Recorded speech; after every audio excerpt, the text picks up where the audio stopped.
ഇനി ഒരു യാത്രാവിശേഷമാണ്. ഗോത്രവർഗ വിദ്യാർത്ഥികൾക്ക് വേണ്ടി മാത്രമായിട്ട് മൈസൂരിലേക്ക് ഒരു പഠനയാത്ര സംഘടിപ്പിച്ചിരിക്കുകയാണ് സുൽത്താൻ ബത്തേരി നഗരസഭ. നഗരസഭയുടെ ഫ്ലൈ ഹൈ എന്ന പദ്ധതിയുടെ ഭാഗമായിട്ടാണ് ഈ യാത്ര. 2 ദിവസത്തെ യാത്രയിൽ 63 കുട്ടികൾ ആഘോഷപൂർവ്വം സന്തോഷപൂർവ്വം പങ്കെടുത്തു.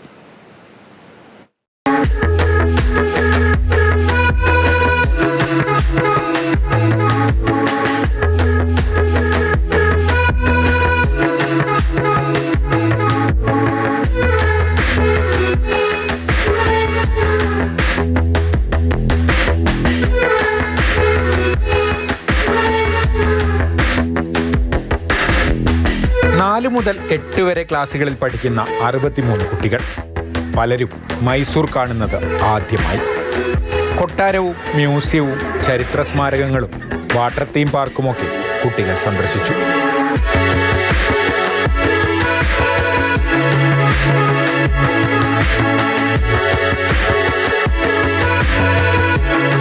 കഴിഞ്ഞ 3 വർഷമായി സുൽത്താൻ ബത്തേരി നഗരസഭ നടപ്പാക്കുന്ന ഫ്ലൈ ഹൈ പദ്ധതിയുടെ ഭാഗമായിട്ടായിരുന്നു യാത്ര.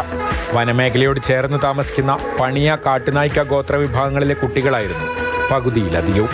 ഗോത്രവർഗ വിദ്യാർത്ഥികളുടെ കൊഴിഞ്ഞുപോക്ക് തടയാനും മത്സര പരീക്ഷകൾക്ക് അവരെ സജ്ജരാക്കാനുമാണ് 3 വർഷം മുമ്പ് നഗരസഭ ഫ്ലൈ ഹൈ പദ്ധതി തുടങ്ങിയത്.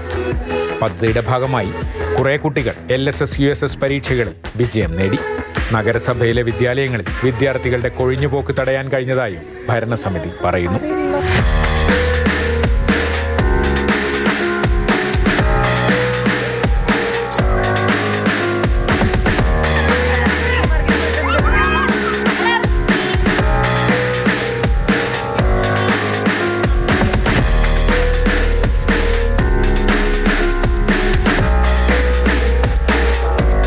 മാതൃഭൂമി ന്യൂസ്, വയനാട്.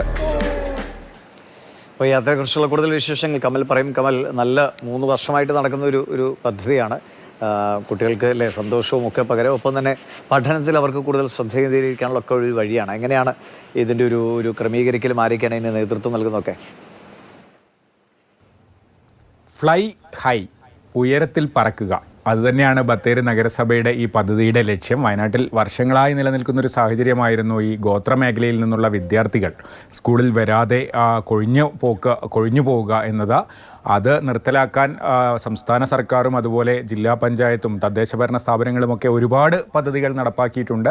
അത്തരത്തിൽ ഒരു പദ്ധതി എന്ന നിലയിലാണ് ബത്തേരി നഗരസഭയും ഈ പദ്ധതി തുടങ്ങിയത്. നഗരസഭാ പരിധിയിൽ ഒരുപാട് ഗോത്ര വിഭാഗത്തിൽപ്പെട്ട ജനങ്ങൾ താമസിക്കുന്നുണ്ട്. അവിടെ നിന്നുള്ള കുട്ടികൾക്ക് തുടർ വിദ്യാഭ്യാസം ഉറപ്പാക്കുക, അവരെ ഉന്നത മത്സര പരീക്ഷകൾക്ക് പ്രാപ്തരാക്കുക തുടങ്ങിയ ഒരുപാട് ലക്ഷ്യങ്ങൾ ഈ പദ്ധതിക്ക് ഉണ്ടായിരുന്നു. ആ പദ്ധതിയുടെ ഈ വർഷത്തെ ആ പദ്ധതിയുടെ ഭാഗമായാണ് ഇത്തരത്തിൽ മൈസൂരിലേക്ക് ഒരു പഠനയാത്ര സംഘടിപ്പിച്ചത്. 60-ലധികം കുട്ടികളെ ഉൾപ്പെടുത്തിയായിരുന്നു പഠനയാത്ര. അതിൽ ചെറിയ ക്ലാസ് മുതൽ ഹൈസ്കൂൾ വരെയുള്ള കുട്ടികൾ ഉണ്ടായിരുന്നു.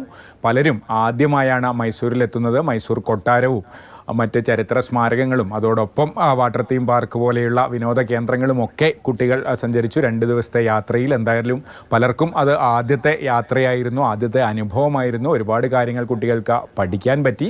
എന്തായാലും പദ്ധതി ഇനിയും മുന്നോട്ട് കൊണ്ടുപോകാൻ തന്നെയാണ് നഗരസഭ തീരുമാനിച്ചിരിക്കുന്നത്.